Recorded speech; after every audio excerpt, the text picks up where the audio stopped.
Hi అండి, good morning. ఎలా ఉన్నారు? మేము బాగున్నాం. ఈరోజు మా ఇంట్లో స్పెషల్ చెప్పమంటారా? మళ్ళీ నాటుకోడి. మా వారు ఉన్నాయి కదా, మొన్న అడిగామని కోసేస్తున్నారు ఇంట్లో ఉన్నాయని.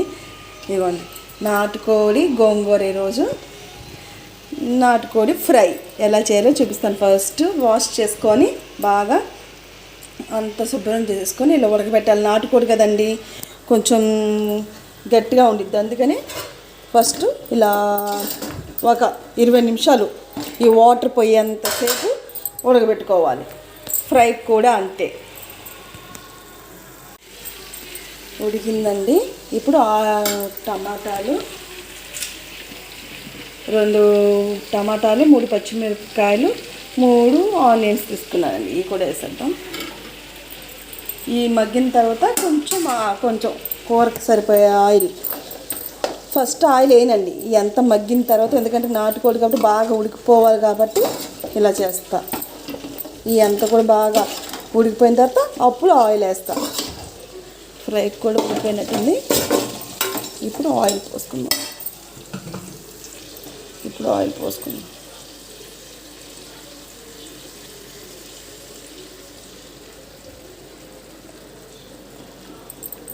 ఒకసారి కలిపేసుకోవాలి.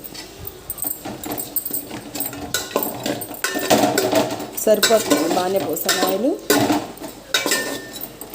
ఇది ఒక 15 నిమిషాలు వేగిన తర్వాత అప్పుడు కారం మసాలా వేసుకోవాలి. ఇది కూడా ఒకసారి కలిపేసుకుంటే